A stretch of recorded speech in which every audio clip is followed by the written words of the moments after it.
Right now, as you walk through your backyard, a black-capped chickadee is watching you, with a level of precision that most neurologists would find unsettling. It has cataloged the exact path you take, the speed of your footsteps, and the particular way you pause near certain plants.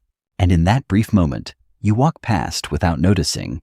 It is concealing something it has hidden in plain sight within 3 meters of where you are standing. Welcome back to Secret Birds. If you're new here, subscribe right now, because what you're about to discover will change the way you look at every corner of your own backyard. Most people assume birds are simply resting or foraging when they see them nearby. The truth is far stranger and more dramatic than that. Today, we uncover the hidden behaviors birds perform right in front of you, the ones your brain has been trained to overlook. Stay until the end, because the latest research from behavioral ornithology has revealed a caching and deception mechanism in common backyard species that scientists themselves did not believe was possible until just 2 years ago. Most people who spend time in their backyard believe they have a reasonable understanding of what the birds around them are doing. They see a chickadee land on a branch and fly away. They watch a cardinal move through the shrubs. They notice a jay drop briefly to the ground near the fence line. To the casual observer, these movements read as ordinary foraging behavior, birds going about their business, indifferent to the human nearby. That interpretation is almost entirely wrong. What most backyard observers are witnessing is not undirected foraging. It is the visible surface of a set of deliberate, highly structured behavioral routines. And the reason those routines look random is precisely because they are designed to look that way. The birds in your yard are not indifferent to your presence. They are acutely aware of it. Every approach to a cache site, every pause near a shrub base, every brief contact with a patch of bare soil is timed and terminated with one variable factored in above all others: whether you are watching and what you are likely to do next. You watch the feeder, you watch the bird bath, you watch the open spaces where birds are visible. And while your attention is directed there, the behavior that reveals the most about avian cognition is happening at the margins of your yard, in the low shrubs and along the fence lines in plain sight, executed in the exact windows when your gaze is pointed elsewhere. The reason birds conceal this so effectively comes down to a specific biological advantage, and understanding it requires looking inside the brain of the very birds you have been watching. The scientific term that defines everything happening in your backyard is cryptic caching behavior. It refers to the deliberate concealment of food resources in locations a bird intends to return to later, combined with active strategies to prevent any other individual from locating those caches. The word cryptic is not casual. It describes a behavioral system shaped by millions of years of selection pressure into something that functions, by any reasonable measure, as intentional concealment. The biological structure making this possible is the hippocampus. In food caching species, particularly Paridae, which includes chickadees and titmice, and Corvidae, which includes crows and jays, the hippocampus is disproportionately enlarged relative to brain size compared to non-caching species. This region governs spatial memory and what researchers call episodic-like recall, encoding not just where food is stored, but when it was placed there and under what conditions retrieval is appropriate.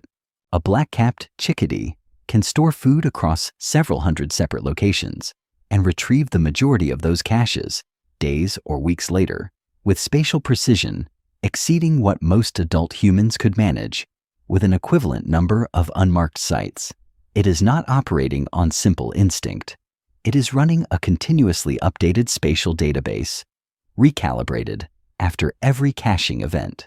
The bird moving from your fence post to a patch of bare soil 3 meters away is not wandering. It is navigating by memory, and those numbers are far more unforgiving than most people expect. To understand why cryptic caching behavior is executed with such precision, it is necessary to translate the biology into arithmetic. At the scale of a small bird, The margin between survival and death is not wide. It resets every single night. A black-capped chickadee weighs between 10 and 12 grams, roughly the weight of 2 standard paper clips. On a cold winter night, with temperatures dropping below freezing and no access to food, that bird must maintain a core body temperature of approximately 40 degrees Celsius. To do so, it burns through 8 to 10% of its total body weight in fat reserves before dawn.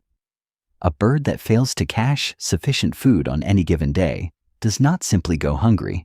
It dies before you wake up the next morning. The caloric mathematics are equally unforgiving. A single sunflower seed contains approximately 9 to 12 calories.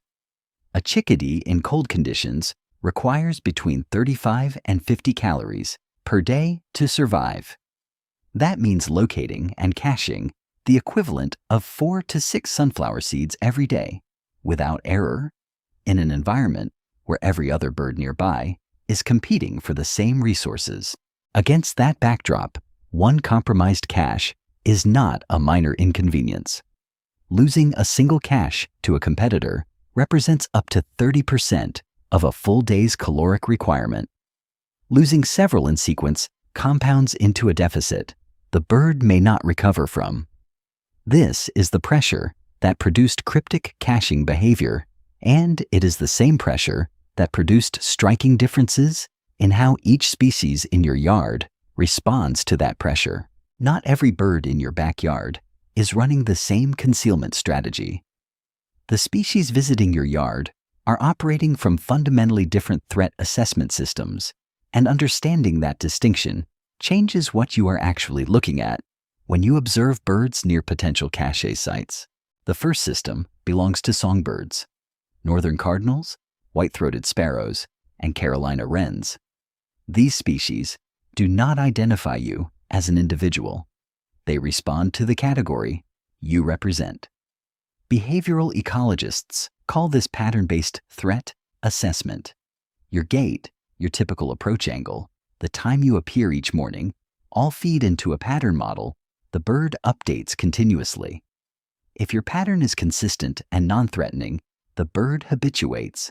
If you deviate from that pattern in any way, the threat response resets completely. The cardinal near your feeder is not reading you. It is reading the shape of your routine. The second system belongs to corvids, and it operates at a level of specificity that has no equivalent among songbirds.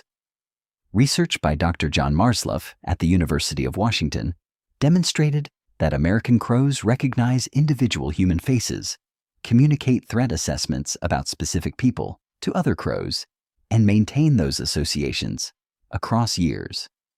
In documented experiments, crows continued to mob researchers wearing specific masks up to 5 years after the initial encounter. A cardinal resets when your pattern restabilizes. A crow files you permanently and briefs every crow in the area about you individually. You are being assessed by 2 entirely different cognitive systems simultaneously, and what those systems conclude about you determines what behavior you are permitted to witness. Most people assume their presence in the backyard is a neutral variable. They are not disturbing nests or making sudden movements. They consider themselves benign observers. What they do not realize is that neutrality is not a state birds recognize. Every time you step outside, you're transmitting specific signals, and every bird in your yard is updating its risk model in real time. The first variable is color.